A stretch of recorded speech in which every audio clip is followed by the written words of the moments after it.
This is Metal Mike, and on this episode of the 80's Glam Metalcast, it's the Bang Tango Spectacular. We first talk with original guitarist Mark Knight.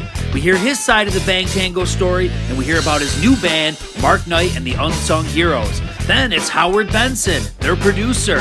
Howard talks about producing Bang Tango's Psycho Cafe in 1989, and he also talks about other bands he's produced, like Pretty Boy Floyd and Motörhead.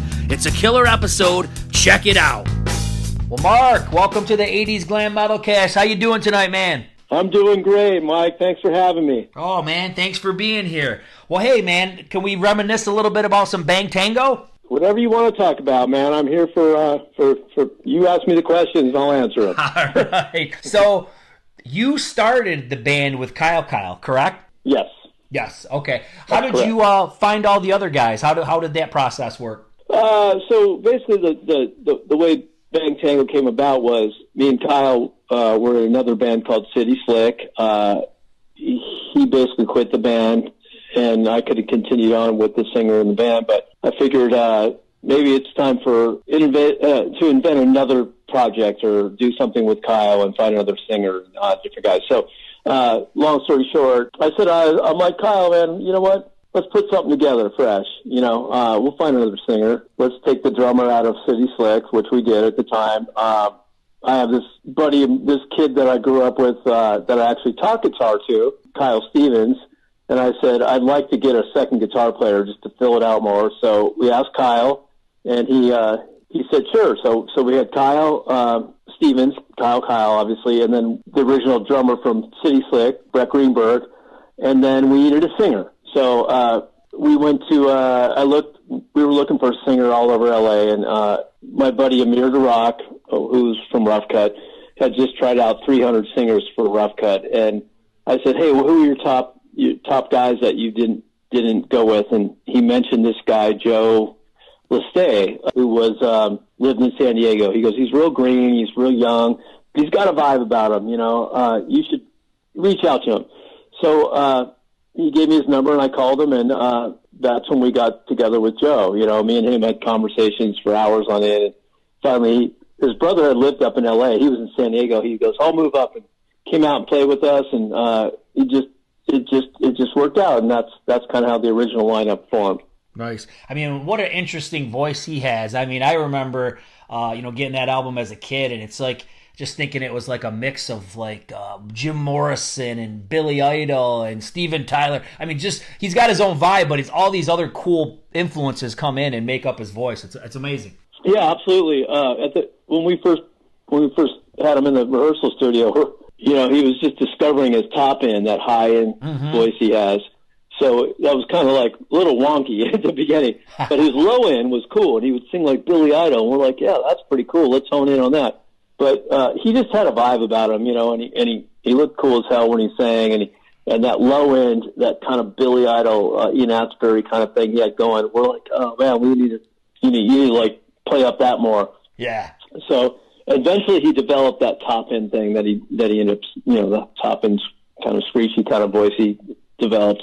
That was like, he found that in Bang Tango. He's like, oh man, I found this new voice. So, that's kind of where that went. I always like stuff like that, and I've mentioned that in other episodes. I dig when like the singer can almost sing in two different voices. It's just cool, you know what I mean? I like it. Yeah, it was cool. It was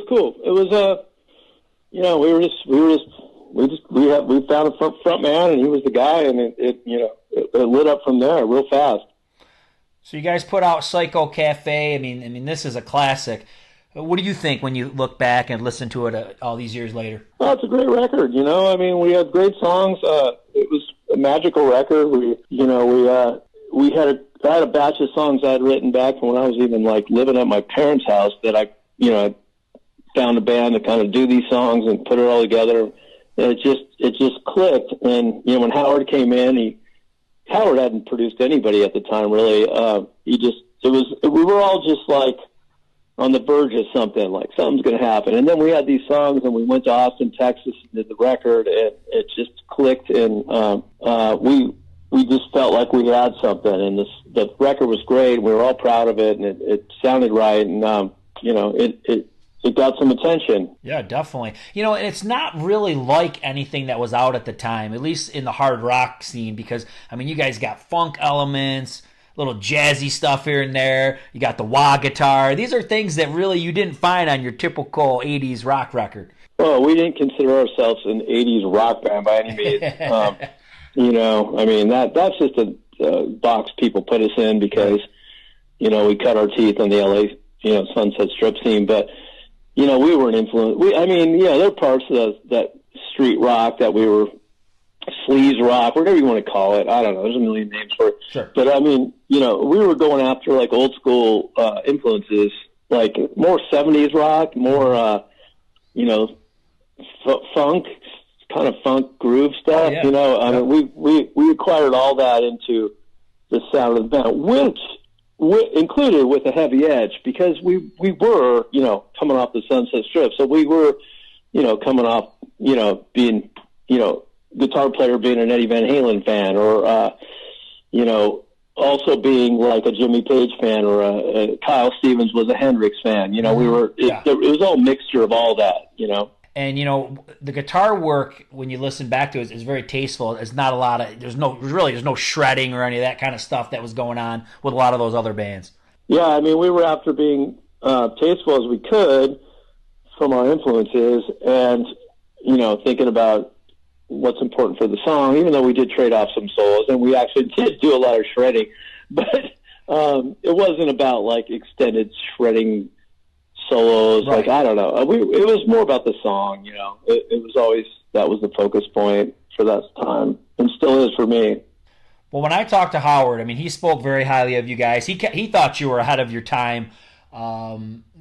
I think that too. When you go back and listen to it, and it's funny you mentioned the Cult, because I kind of feel like Bang Tango almost is in that same kind of pocket where the Cult kind of fell into the 80s rock scene with like Sonic Temple and Firewoman and all that, but they really weren't that kind of thing. They were like almost like the alternative before alternative was a real thing, kind of. You know what I mean? Yeah. The Cult were a complete different band back in the day. They're from Europe. They were doing stuff that was like completely different. But then they found they decided to go like real, real. AC/DC would be a good example of just raw and dry and rocking, and they changed their sound for the times, and they did it at the right time, because that whole 80s scene was happening. And there was this club called the Cat House in LA where all the bands, like, we all hang out at. And the Cult was like a staple band there. They had this sound that was real AC/DC, but they came from like the Mission UK kind of influence, or Jameless Jezebel, or any, like, these Euro kind of weird, alternative bands. So that's where they came from. Yep. And they just went with the times, and they went with the times in a cool way, which was real raw rock and roll, which was cool. Yeah, and people could say, oh, so-and-so jumped on this bandwagon. But no, man, think back to like Rolling Stones. It was always the Stones, but it was, it was in different eras, different genres. They dabbled in what was going on. And that's how a band survives, really. Yeah, the Stones, like, are a perfect example. They've survived the test of times, right, for all these years. Then they've gone through every style. And, whoever's, like, dictating the movement in their style or sound, Keith, or I'm a huge Keith Richards fan. So, but like, Mick always wanted to be current. He always wants to keep it like, whatever it is. Like, if Prince is the biggest thing that year, they're going to do a disco song, or whatever. So, that's kind of what the Cult did. I don't know how we're going on to this, but anyways, Bang Tango.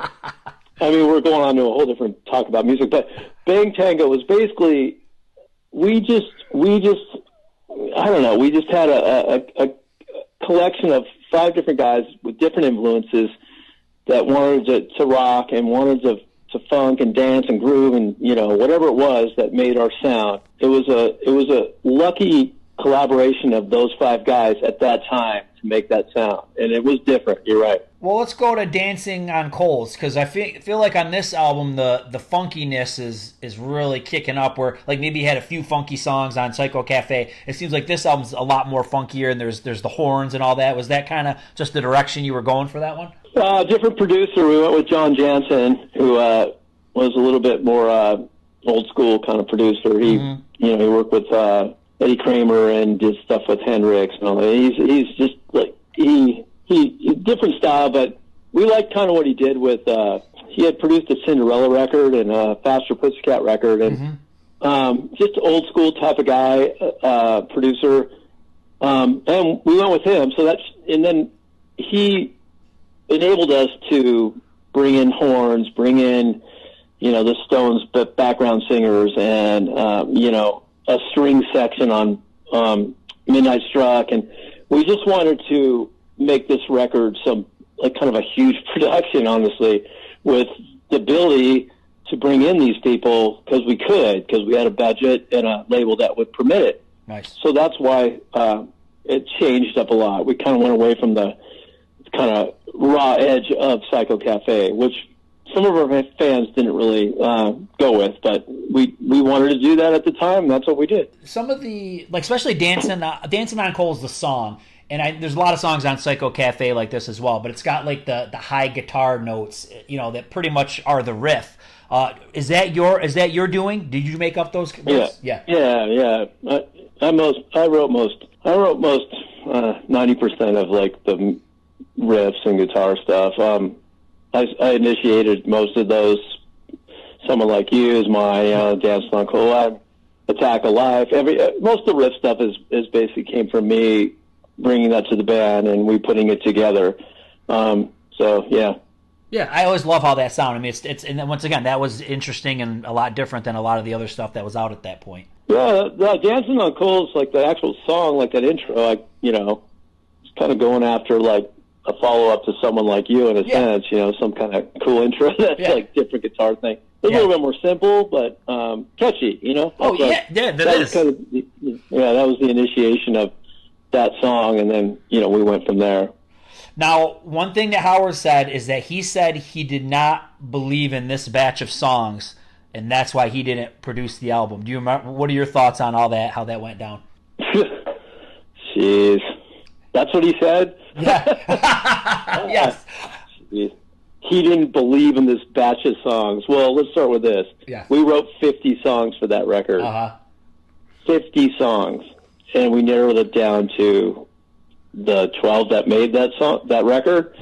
Maybe at that point, when Howard came into this, those songs weren't developed yet.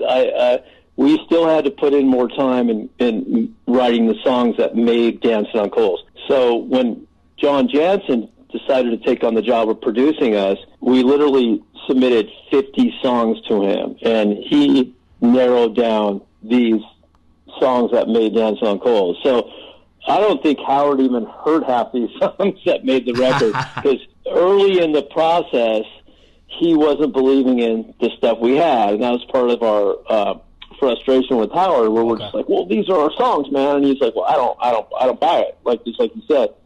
And it got to the point where there was some sort of falling out between us and him. It was really hard to remember what happened. Sure. But I think it was mainly he wasn't digging what we were doing, and we were doing the best we could, and we were just like, well, we want to move on, and if you don't want to do this, we'll find somebody else. But we ended up writing another 30 songs after that to get that record. So maybe he didn't even hear what ended up being on the record at the point of the preliminary stuff. Okay, sure. Exactly. That's why I questioned that comment that he said. But, I mean, maybe he heard some of those songs, but maybe he missed them because people love that record. Oh, yeah. It was early in the game with him. So I think those comments came from songs maybe that weren't near, record, ability to be on a record. So he could be right. So, anyways. Who knows, man? It's a super long time ago. It's friggin' long 30 years ago. Yeah, exactly. Shit, I can't hardly remember what happened a couple days ago. I don't know about 30 years ago. Yeah. Somehow I have a good memory. I'm an elephant. Oh, you do? Oh, good. So, what threw me off, man, is he was talking about how he produced your third album, and I'm like, wait a minute, I don't remember a third album. It never even came out in the U.S., right? Oh, like Love After Death? Yeah. You ever heard of that? Yeah. Yeah, you don't know the story with that? No, please tell. Oh, that was like, so anyways, we did Dance on Coals, right? And then we did that thing happened, and then, we got another chance with MCA to do another record, and we did this record called Love After Death, and we brought Howard back to produce it, and it was like the best work we ever did, like heavy as Psycho Cafe, but a little bit more raw, more kind of Seattle vibe, Mm-hmm. And honestly, like my best work ever as far as like bringing in songs and writing. I felt like super proud of it, and the band did. So Howard produced it, and we went in after 2 years of recording, and MCA shelved it. Said, no, we're not putting it out. That sucks. Yeah. So you don't know about that record? Have you ever heard it? I listened. Yes, it sounds very good. I listened to it after I spoke with him, but I felt kind of like an idiot. I felt kind of blindsided because, like I said, I had the first two albums. I loved you guys, but then you just kind of it got harder, man. It was like there was no support once you got to the early '90s. No, MTV didn't play the videos, radio didn't play the music, so it's like you started to lose track of people. This pre-internet, phase that we were in. Yeah, well, we put that record out, and MCA dropped it. We went in to talk marketing, and they said, no, we're not putting it out. So a European label called Music for Nations put it out in Europe, and we went out and toured over there for a couple months, and we were so proud of that record. I mean, we spent 2 years making it in like studios all over the entire country, from New York up to San Francisco. It was just Howard produced it. It was great. It's an insane sounding record, and it didn't see the light of day. After it's kind of the breakup of Bang Tango, like we went to Europe and did a quick tour of it, and then like things were going wonky with the whole band, and it's kind of how we broke up. Mm-hmm. So what'd you do after that? So the band splits, and then what did you do directly after Bang Tango? So back then, it was like 95. I was getting really into singing, songwriting, and just kind of becoming this whole different style of Americana rock that I do, like kind of, countrified singer-songwriter, blues, whole thing, and started writing my own songs and singing my own songs. And we came back from this tour with Bang Tango, and the band just literally dissolved. Like, everybody went their own way. So I started doing these acoustic shows in Hollywood, learning how to sing and write my own songs, and evolved into a band called Worry Beads, and that band put out a couple records, and used Tig Kettler from Bang Tango, and Kyle Stevens was in that band I'd use all my guys. Right. And then eventually, after that, I went solo and put this band, the Unsung Heroes, together. Mark Knight, the Unsung Heroes, and continued to craft my art as a singer-songwriter and a singer, and running a band and writing songs. And I just wrote hundreds of songs and played hundreds of gigs and toured the South over and over. I did a lot of Southern rock tours and played out and just continued to do what in my heart of hearts wanted to do, and that's where I am today. Yeah, man, I've been checking out your stuff. I mean, you're a great singer, so if people haven't checked it out, I'll put some links in the video, and they can go on Spotify, and you can look it up. It's Mark Knight and the Unsung Heroes. But yeah, I mean, yeah, so is that what, because I'm listening to it, and I'm getting that, bluesy vibe, Southern rock vibe, and that's obviously what you're shooting for. Yeah, I mean, that's like my initially just natural voice and what I wanted to do, and it's I just became like this singer-songwriter guy that was a lead guitar player in Bang Tango, whatever. It just was my natural course, and I really enjoyed doing it, and I continued to do it, and it got better and better, and I ended up playing with some guys from some huge bands like Government Mule from Government Mule was Warren Haynes from he used to be in the Allman Brothers, and Dwayne Betts played. I had all these guys from like this kind of blues jam band kind of scene. And so I started getting into that. And then, Worry Beats was kind of a jam band, kind of singer-songwriter, Americana rock band. And then with some roots rock, like Stones, and even some heavy stuff from Bang Tango. And I went through all these different sounds. So I put out, I started with Perfect American Family, which was a 6-song EP. Then I did a record with Matt Apps from Government Mule called Bone Real Tight, Mark Knight. And then after that, I put a band together with Mark Smalia and Reed Downs, who's from Rhino Bucket, bass player, Tig Kettler from Bang Tango, and we put this band called Unsung Heroes together, Mark Knight and the Unsung Heroes. And we did Road Sick Eyes. It was a live band, real live. We went in and recorded live, put that record out. And then from there, I went back to more of acoustic thing. I did Mark Knight's self-titled record. After that, I did another full-blown record called Don't Kill the Cat, which is recent, 2018. Mm-hmm. And since then, last 2 years, I just recorded 15 new songs for a new record called Days of a Dreamer, which is my best work ever. I can't wait for you to hear this. And just keep evolving, Now, when do you plan on releasing the new album? So, like I said, I spent, with quarantine and all this COVID, last year I've just been in the studio recording this new record. Recorded 15 songs, ended up narrowing it down to like 13 songs, and we're gonna release it in probably early spring 2021. I'm gonna drop the video real soon here in December for the first song, and that's the plan. But it's great, man. It's the best stuff I've ever done in my career, I think. Awesome, man. Well, I'm sure everybody will love to hear it when it comes out. Now, with Bang Tango, you guys announced, I want to say it was in the end of 19, that you were, going to reunite and do some shows. And you did do some shows, but then did the COVID thing kind of come in and it kind of halted it? Or? Yeah, well, we got together and reformed all original members about a year from today, actually. Funny you should say that. It was like November, I don't know, somewhere around whatever the date is today, November 15th or something. And we went into the studio, in a rehearsal studio. We got everybody together. Joe lives in Arizona, and Kyle lives in Vegas, and the rest of us live out here. Went in the studio and just said, hey, let's get in the room and play. And we played, and we're like, that's cool, let's do something. Ended up booking a gig and doing a show, only one, at the Whiskey in 2020, beginning of this year. Mm-hmm. January 25th, 2020, we went and played the Whiskey, our old stomping grounds, with all original members, with a great set of old stuff, new stuff, the whole genre of songs, and super killer, man. We sold it out, and we had plans to do more shows throughout 2020, but come March, COVID hit, and we were just clipped like every other band. Do you think there's any more songs you guys will ever do? Or do you ever write something and say, oh, this could be Bang Tango? Everybody asks me that.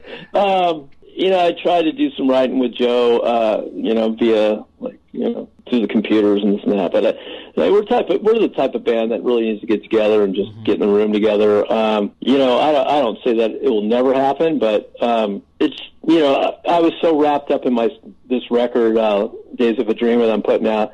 I was just focused on that, and to me to go back and be like, okay, let's write a Bang Tango song. It was like changing channels in the middle of my process, because I started recording my new record before Bang Tango ever reformed. Mm-hmm. And, a lot of fans were like, well, you need to write some Bang Tango songs, man. Well, you guys got to write some originals. And I'm not saying that it's never going to happen, but at this point, it's just kind of not in the works. We really want to just come out and bring back the old stuff and play it for people with the original guys. Yeah.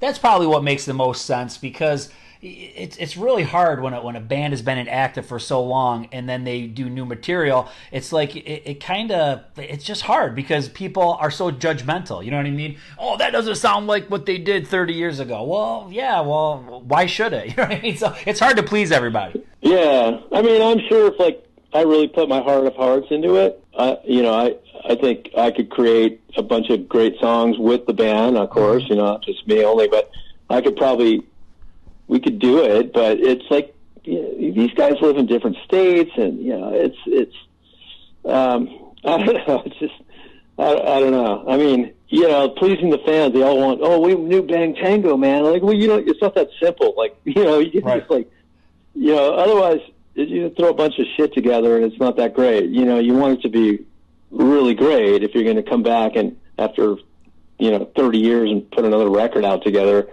It's got to be right. And there's a lot of different like personalities in that band, and everybody's on a different page because it's been 20 years since we've seen each other, so we're all on different like musical pages, and I don't know. I'm not saying it might not happen, but to me I'm just pleased with my new record that I'm about to put out, to be honest. Yeah, and I don't ever think anyone should do anything that's forced, because when you look at it, like you said, if you're really inspired in doing your solo stuff and that's what's coming natural and it's working for you, that's what you got to do, because there's been so many times where I feel like I've heard music that's just been forced or somebody just put it out to make money, and I just feel like people can see right through that. Yeah, absolutely, because it was like, money, you guys need a new record. You got to put a new record out. You guys all came back together again.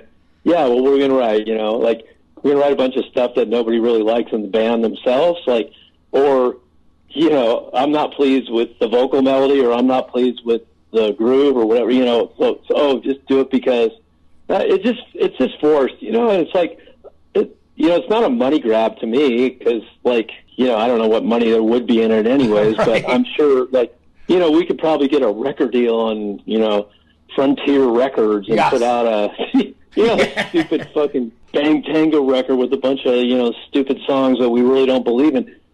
I don't know. My music is like, I have higher, like, praise for, like, the real musicianship and the real songs. I'm not trying to get all artsy and deep in here, but, like, I put music above any of the marketing bullshit that, people may force down you to do, Yep. Yeah, man. I'm with you 100%.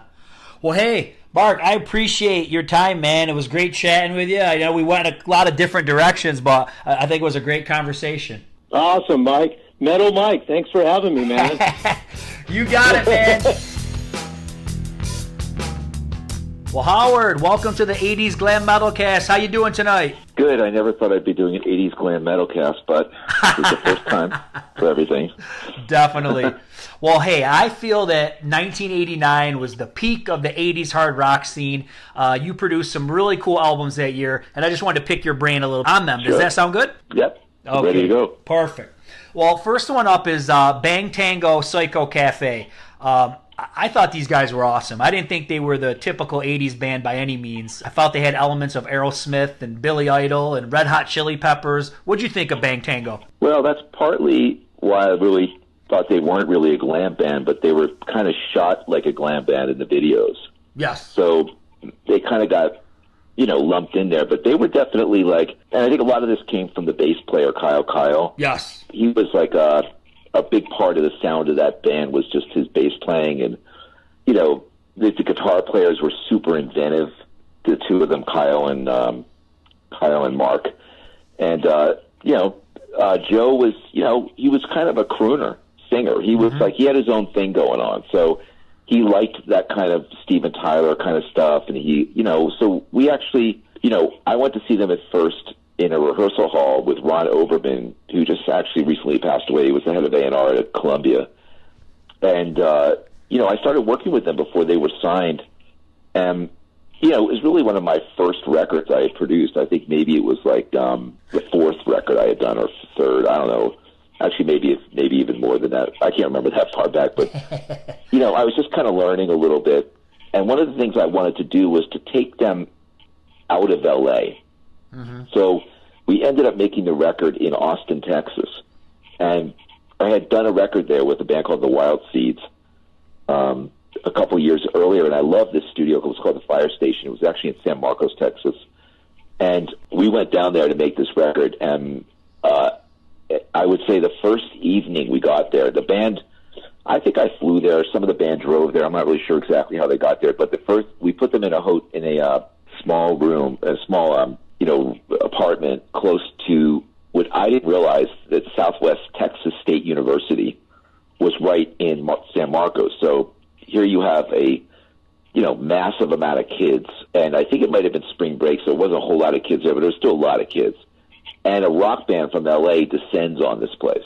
Okay. So it was such a mixed match of people, but the band, the first night I was in there, the band picks up a few girls and takes them into the studio, and I don't even want to get into what happened. Sure. But those were those days, back then, that crazy shit happened. So that started the project off in a really, like, one of those real debauchery kind of, like, almost like right out of the Motley Crue movie, The Dirt, like right out of that, So we recorded it on a Harrison console with, I think it was I forget the tape machine, I think it was a 3M tape machine, and Bill Jackson, the engineer, and we just basically, it was one of those records we kind of, we had the songs kind of worked out a little bit, but we did a lot of really cool keyboard parts, and we did a lot of, like, I would say stuff that was adventurous for hair bands of the day by using, like, a girl at the top of, like, Breaking Up a Heart of Stone, and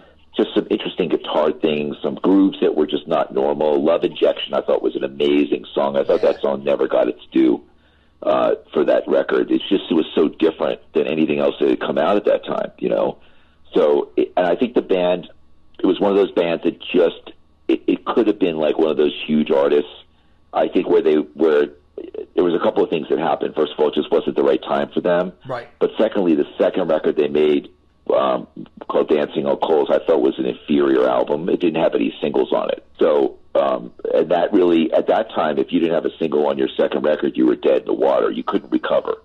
So, they never really recovered. And even when we went and did the third album, it was already over, the hair band thing. Yeah. It was too late. So, it was a very sad thing, because I always thought that was one of those bands that just deserved way more. I think that it was very hard to handle success back then. So the success that they got, I think, is a 5-piece band. Joe was very volatile individual at the time, and the band had their own ideas, the guitar players, about how they wanted the music to go. And I didn't like the songs on Dancing on Coals. I told them I didn't like that record. And I didn't end up producing it because I kind of told them the news they didn't want to hear. So I think that was kind of one of those moments where I realized that I needed to speak my piece and be okay with the consequences, you know what I mean, of not producing the album. Yeah. So if you don't feel like you have the songs, you don't have the songs, So and that's worked for me really well over the years, actually. That was one of the first times I actually had to tell a band that I really liked that I didn't think their material was good enough. So, they went ahead and made the record anyway. And, some people really like Dancing on Coals, but I thought Psycho Cafe was that was one of the moment records back then, Yeah. When I knew it was a big record? I was doing Pretty Boy Floyd in Philadelphia. Yeah. And a bunch of these girls came up to me at the studio, and they were like, "Did you produce Psycho Cafe?" And I was like, "Yeah, this is before the record came out." And they said, "Oh my God, we love Bang Tango." And I was like, "Oh wow, actually, like, I can't believe you guys even heard of Bang Tango. Right. The record hadn't even come out yet, So, yeah, I had a feeling it would do pretty well, that one. And you did a great job bringing the bass out, because the bass is just so poppy, in that. It just sounds great. Well, Kyle, I mean, look, he's,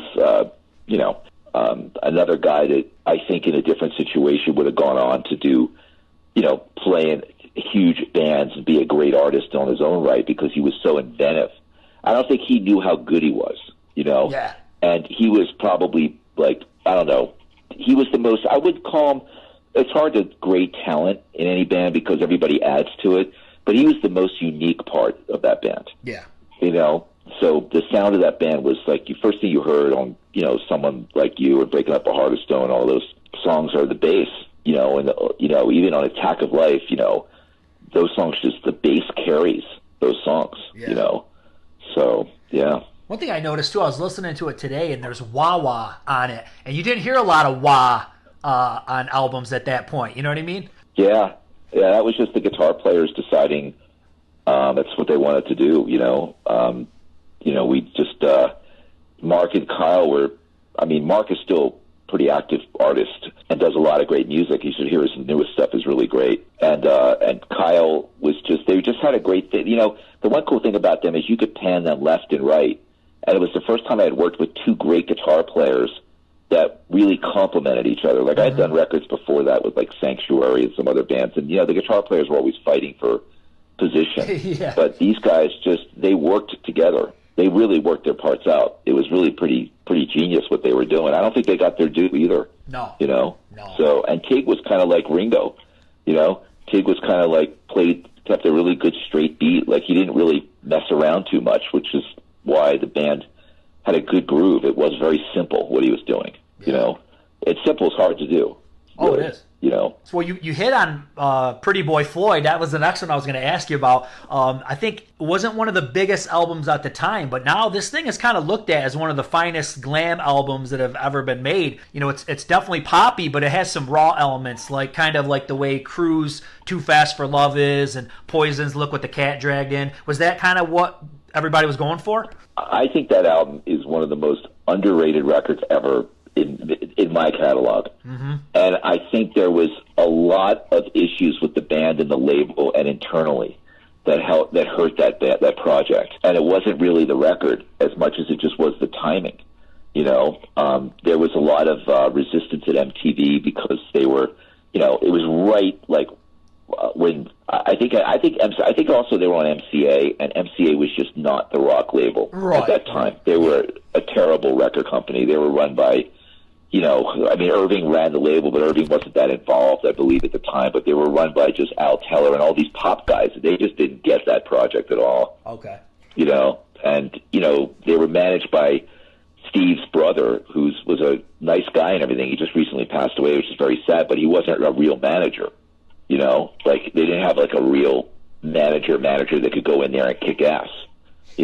So that hurt them a little bit. So there was like a lot of the record, the songwriting on that record is amazing. It is. When you listen to it, like it's like you get one song after another that's a pop hit, pop hit, pop hit, pop hit. And look, there's a lot of studio trickery on that record. Okay. That you would know about.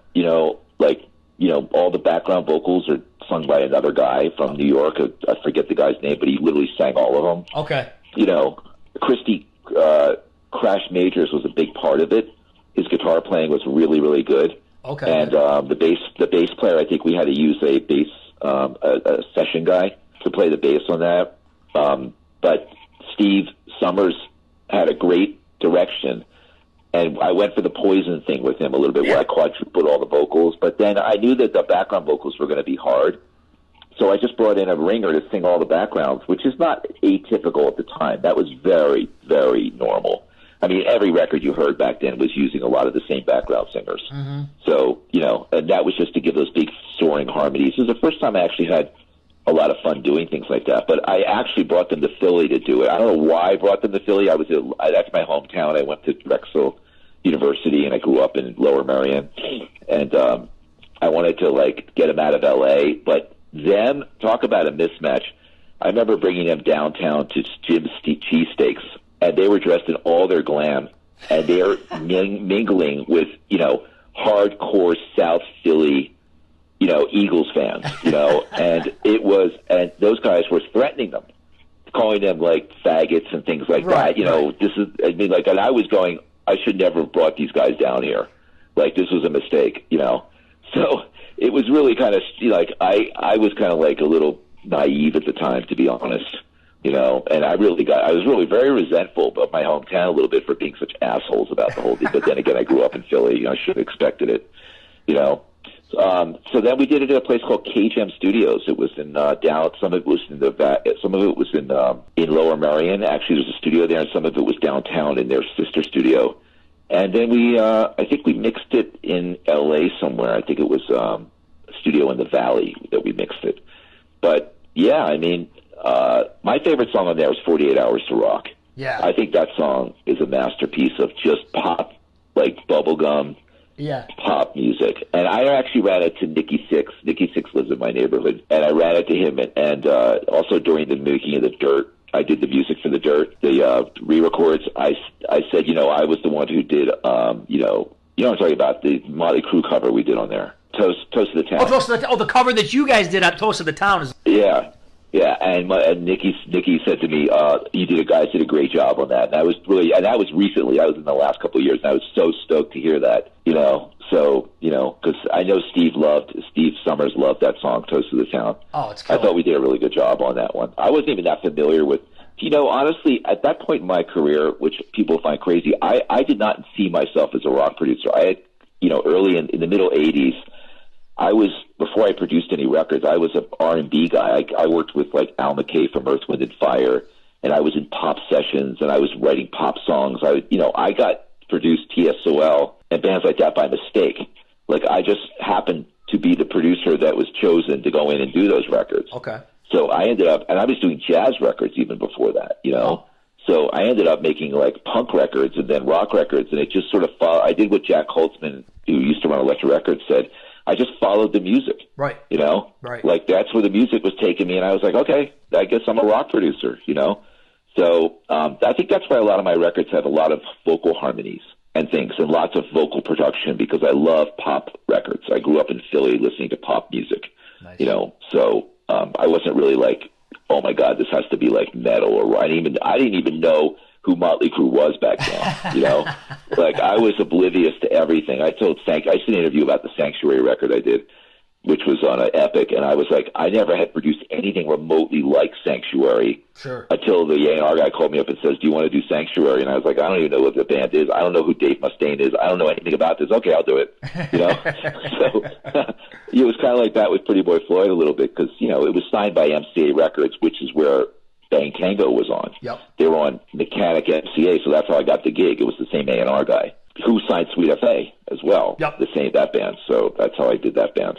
There was there's a lot of demos that leaked out, or actually Pretty Boy Floyd put them out. So they were geared up to do another album. Do you remember ever being talked about to do that album? No. No. I don't think we ever did it. I think they did one real album, and that was it. Yeah, they got dropped. And it's funny. They got dropped. You've kind of said a lot of things that I was going to ask without me even having to ask you. But you must have had good ties with MCA, because, like you said, you did Sweet FA, you did Pretty Boy Floyd, you did Bang Tango. But they were a crap label. I mean, every artist I've talked to Keel, I've talked to Lillian X, I've talked to everybody that's been on MCA, and they all say the label was shit and they didn't promote people the right way. Well, they were a pop record company, and if you sign there as a rock band, and now we know a lot more how to promote these kind of things, but back then it was a little bit like you were at the whim of now you're not at the whim of the record company anymore, because there's so many other ways to get your music out there. But back then you were at the whim of the record company. If they decided they were going to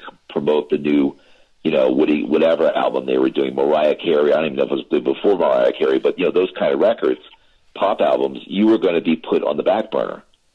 Because that was where they made their money faster. A rock band was way, way more work, and it was not sure, and there's 5 guys to deal with, and, Sure. It was much more of a nightmare for them. So they just didn't like it. I don't know why they signed this stuff, to be honest, but that's why they signed Steve Sinclair's label, and Steve Sinclair deserves a lot of credit for Bang Tango and for Trickster, because Mechanic Records is the one who, they did all the promotion. They just used MCA as a bank. So MCA didn't really have much to do with Bang Tango at that time. But once they severed their relationship with Mechanic, any other thing that came out on MCA was sort of through MCA proper. Even the second Bang Tango record and the third Bang Tango record were just through MCA. Okay. The third Bang Tango record was literally, we made it and they dropped us. So we made it and they dropped us the next week. They didn't even intend on putting the record out. That was after Nirvana, so we were kind of dead in the water at that point, It was like post-Nirvana and pre-Nirvana. Everything after Nirvana was, that was it. So basically the hair band thing kind of ended around 91, 92, and but you did produce Motörhead in the early 90s and in the mid-90s. What was it like producing Lemmy? It's funny. I just put up some pictures I found of the sessions that I've got.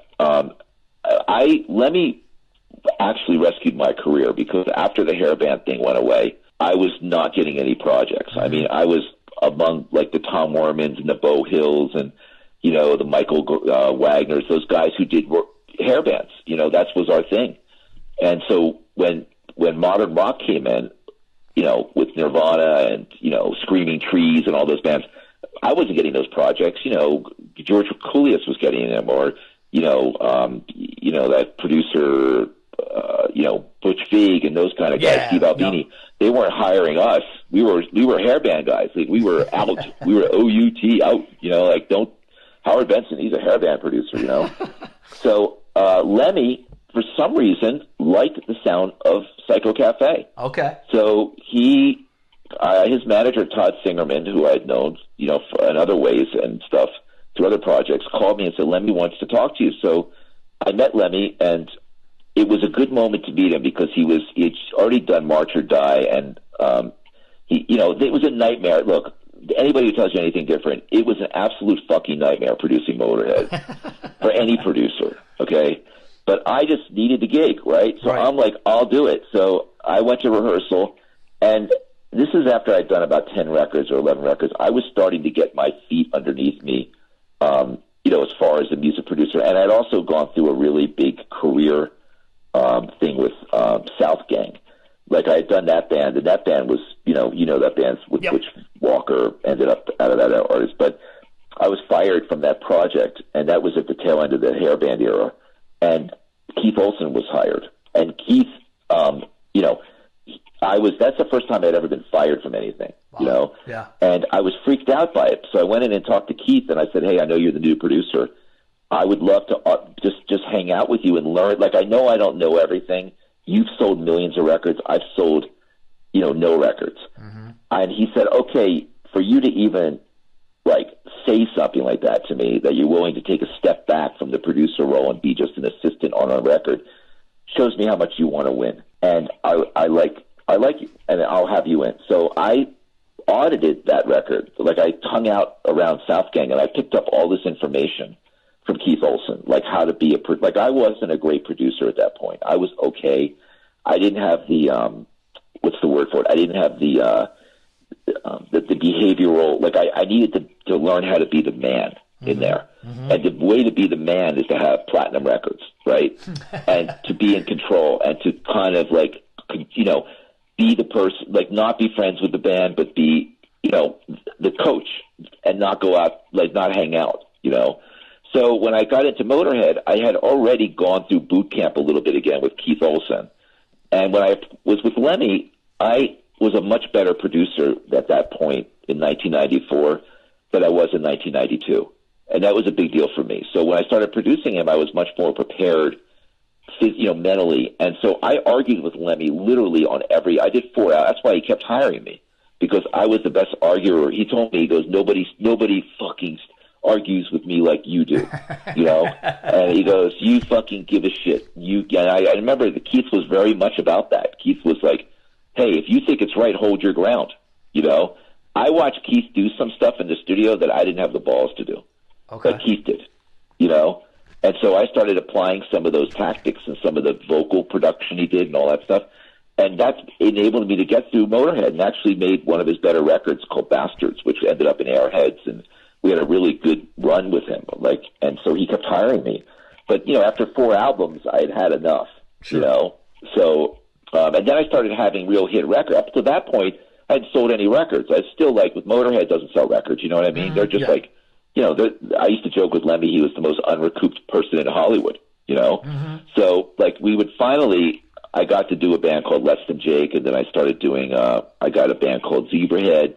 So I started doing a little bit of sales, and then I hit it out of the park with POD. Nice. And then that was my first major record. And then I went from selling a total of 200,000 albums in my life to selling over 50 million albums. Awesome. So that was but it didn't come easy, man. You know what I mean? Right. If you think about my career, I didn't come out of nowhere. I put my time in, Yeah. And those hair bands had a lot to do with it. They awesome. really did. They taught me a lot. I wish we had more success, but I think I got in a little late. I was a little bit late to the party. Sure. Yeah. Maybe a year late. I think of some of the bands I had done a year before, we would have had more time. But right when I did Bang Tango and Pretty Boy Floyd, you could kind of feel like it was too many bands signed. Oh, big time. There were just too many of them. Big time. Let me tell you something, man. I used to go to the Sunset Strip and walk down the strip and go to Gazzari's, the Whiskey, and all these places, and the Roxy, with A&R guys from major labels, and they'd be signing these things on the spot. South Gang got signed on the spot. Sweet FA got signed on the spot. Bang Tango it was like crazy. Yeah. You know, like Pretty Boy Floyd, boom, sign him. Like you couldn't sign him fast enough. Yeah. You know, so there's just not the market for all those bands. No. You know, so it's. I once made a list of all the bands signed. I think I had 350 signed bands between that era. Oh, it's so crazy. You know what? Maybe 10 of them really sold. Right. You know, maybe 15. So yeah, it was kind of it was interesting. I learned a lot. Let's put it that way. Definitely. But you, when I was looking at some of your credits, I mean, you've done Papa Roach, Daughtry, Hailstorm, Skillet, and Flames. So basically, Howard, you moved on, but there's a lot of us here. We're still trapped in the 80s, you know? Well, I moved on because of a significant thing that happened with technology. I was actually a very early adopter, even back into the middle 90s of the computer. So I started making records in the Pro Tools in 1996, 97, and we're talking about 10 years before it was really adopted for real in our business, like full on, you know. So my records, when I started getting the hang of the computer and getting all the plugins and what I could do with it, I started taking bands like the PODs in the world and turning them into like massive albums because of the computer. I was able to I had auto-tune, which nobody was using at the time for both singers. I could edit drums, edit vocals, edit stuff, add loops, all kinds of stuff. My competition, honestly, they were asleep at the wheel. Mm-hmm. I had guys like Ed Stasium, you know, producing records on tape, and I would do them in the computer, and my records would be thousands of times better because I had the technology, you know. And I learned that was a big thing too, where you go, wow, you really need to keep up with the technology. I have other guys keeping up with the technology because I can't keep up with it, you know. So it's too much of it. But back then, I mean, I'd walk into like Chris Lord-Alge's studio with my Pro Tools rig, and he'd look at me like I was nuts, you know? Like, what is this thing? I'm like, it's a computer. He's, where's the tape? Like, there is no tape. Well, how can that be? You know? Well, it's in a computer. It's all digital. I mean, that's I went to Drexel. I have a degree in aerospace engineering. You know? This isn't that hard for me, this stuff, you know? But I couldn't convince a lot of people of it, you know? When I was working in aerospace, I worked for Garrett Air Research for 4 years in Torrance before I started producing. My job was to make sure planes didn't crash. This wasn't planes crashing. This is just music, you know? So, you know, to me it wasn't that hard, but a lot of people, even the artists, didn't believe in it. Some of the artists were like, well, I'm not working in a computer, you know? And then I would finally just say, hey, don't look at the computer. Forget it's here, you know? If you want to, go look at the tape machine. Even though it's not running, just go look at it, you know? So, you know, you had to get people over the hump, but boy, did that change the world for me, you know? Oh, yeah. And that was, you know, I mean, I've done so many records after 2000. I think I've done 150 albums total in my career, but most of them were done from 2000 on, you know, from 2000 to like 2018 or something, or even now I'm still making records. So, you know, I've actually made records in 5 decades. Can you believe that? Isn't that crazy? That is crazy. That is awesome. And back with the Pro Tools. Somebody has to do it. Everybody, I mean, that's the thing. I mean, everybody knows what Pro Tools are. You might not even be much into recording, but you probably heard of bands making music with Pro Tools. So that's just the way it's done now. Right. But in 1996, no. Nobody knew what it was. It was absolutely magic, you know. And I actually got into it by accident. I was doing a record called Sepultura, and I was in Sao Paulo, Brazil. They flew me to Sao Paulo, Roadrunner. And I was scared out of my pants being in that fucking city, man. Oh, my God, is that lawless? Well, back then it was. Oh, I bet. But where we were, the studio had a tape machine and a computer. And the engineer didn't really want to use the tape machine. He wanted to use the computer. And I'd never even seen anything. Like, I had seen, like, variations of Pro Tools, which were, like, PC-based stuff and Turtle Beach and all kinds of stuff that was, at the time, companies trying to be in that space. But I'd never seen the Pro Tools. Digital Design's Pro Tools, and let me tell you something, man. I remember sitting down there and getting the drum tracks back from Sepultura, and because they were recorded in a computer, and I still didn't know how it worked. And I remember sitting down in front of the computer. I put my hand on the mouse, and I felt the power. I did. I felt it. I thought, oh my God, I can do so much shit without having to talk to this fucking band. Like I don't have to negotiate with them. I don't have to talk to them, hear about their bullshit, or turn their face. I could get this shit done, and by the time they come back the next day, I'm going to have like a great sounding, like finished drum track ready to record the guitars. And I don't care if the guitar player can't play. I can fix all this stuff really fast, That's you know, awesome. And it clicks in your mind that this is the future. This is it. And I don't never going back to that big friggin' table in the corner with 2 reels on it that was like, that turned, like I drive a Tesla now. That looked like an internal combustion engine to me, you know, that thing. Like, why would I want that with all those moving parts? I got this computer, you know, that I could do anything to it. So it was a big moment, really big. And I think that's really what made my career, actually, you know. So I would tell any producer, stay on top of the tech, you know. Oh, you have to. That's your main, big, that's part of your career. The other part is understanding how to hit songs and great vocals, you know. That's another part of why my career did well, is I looked at it, so it's all about songs. Bands that have the great songs, they win. You know, it's true. So Howard, but really, thanks so much about sharing some of these stories from the hair bands and, you know, Bang Tango and Pretty Boy Floyd. Because, like I said, people still love those albums. So I mean, you're definitely part of history putting those albums together. And I think, especially with the Pretty Boy Floyd, man, I think people like that album now more than they did when it was out. So well, I actually talked to Steve Summers. I just talked to him a few weeks ago. Actually, he's got a thing going. He's going to do a project. Get this project. He's doing a project with the singer who sang the vocals on The Dirt, who sang the Vince Neil parts. His name is Tim. So he's the guy who did all the vocal parts, and he's him and Steve are going to do something together. Oh, wow. And I heard the first song. It's fucking great. Actually, they got something going that's really different, you know. That's awesome. So I hope it works out for them. I really like those guys, you know. Yes, so, Steve's great, man. He's got an awesome, very distinct voice, and it fits that kind of music just perfectly. Oh yeah. Pretty Boy Floyd. It's funny that more and more people are talking to me about that record. It's really funny, you know. Like it's made a big comeback for some reason, you know. Yeah. So, well, great music will do that. So let me know if you need anything else. We can get into the B teams if you want, like Child's Play and Sweet FA and King of the Hill. And all that stuff. I remember all those guys. Oh yeah, killer stuff. I did all those records too. Awesome. Well, Howard, I appreciate your time. Thanks so much, man. All right, man. Good luck. See you later. Take Bye. care. Well, that was a great episode. Thanks so much to Mark and Howard. Now, there's a lot more coming on the way from the 80s Glam Metalcast. Best thing to do, become a subscriber. Hey, everybody else is doing it. Rock on!